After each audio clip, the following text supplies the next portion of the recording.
Wiki hii siku ya Alhamisi nitawaonyesha vile pesa, sio mamilioni, bilioni, vile zilikuwa zinaibwa.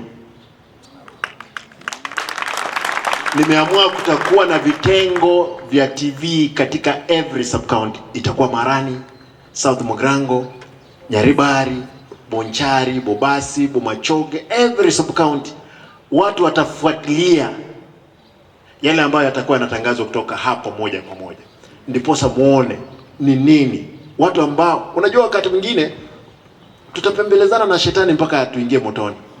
Wakati mwingine mlete mtoe nguo, onyesha yeye ndio huyu hapa. Si mnasema tukiomba msamaha mbele ya Mungu, tuombe na tutaje dhambi kwa nini? Kwa jina.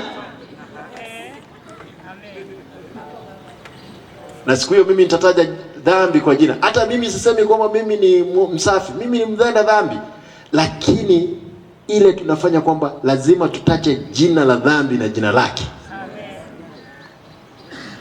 Hivyo tu ndio tutaokoka.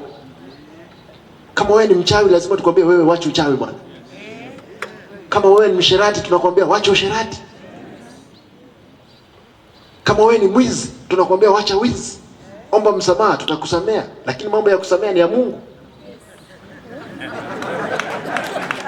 Ama vipi? Msamaha iko katika mikononi mwa Bwana. Sisi ni kupeleka karibu na msamaha. Unajua mimi nitaweza kusamea, baada ya kusamea kumbe wewe mwenyewe hujafikisha rohoni. Mungu ndiye anajua, anasoma roho yako. Ama vipi? Kwa hivyo nataka niwaambie siku ya Alhamisi nitaelezea vile kaunti yetu iko. Pia nitaelezea fedha ambazo tumepata zote zimeenda wapi na ni nini imefanyika.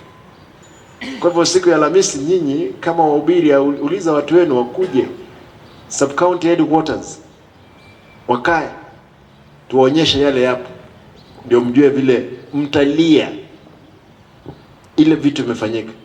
Kuna barabara inaitwa Simba Morwabe Road. Hakuna, hata ukitafuta huwezi ipata, lakini imeandikiwa ilipwe milioni 6. Ingine inaitwa Simba Monda Road, ililipwa na hakuna. Si mnajua Simba ni mtu, Monda ni mtu, lakini kuna barabara inaitwa Simba Monda Road ambayo hakuna, ambayo imelipwa. Watu mnataka mseme tuwasamee wakati watu wamekufa hospitalini hawana madawa? Hapana, hawa tunawaombea kwamba waende karibu na Mungu, Mungu wafanye na wao, akiwasamea na wakaribisha. Lazima tuwaambie kwamba mlifanya hii, mkafanya hii, angama narudisha hiyo pesa. Hata mimi naomba tafadhali, nikienda hiyo njia nikemee, mniambie Simba hapana, that route we can't accept. Naambia unajua wananitanga eti Yesu ameiba. Tumesikia Yesu ameiba. Yesu hawezi iba. Mimi nasema kwamba mimi ni mtenda dhambi kama watendaji wa dhambi wengine, lakini nakuja miguuni pa Bwana kupata msamaha. Kwa hivyo wahubiri, mimi sasa kuhubiri, na waomba tafadhali, mimi ni mwanasiasa tu, ninyi fanya kazi yenu, correct the society, don't stand. Hata kama utakuja nikupea milioni 1 ama milioni 2, hapana, wewe simamia ukweli mbele ya Mungu. Sema kwamba pesa ndio, lakini hii mambo inafanyika ni mbaya.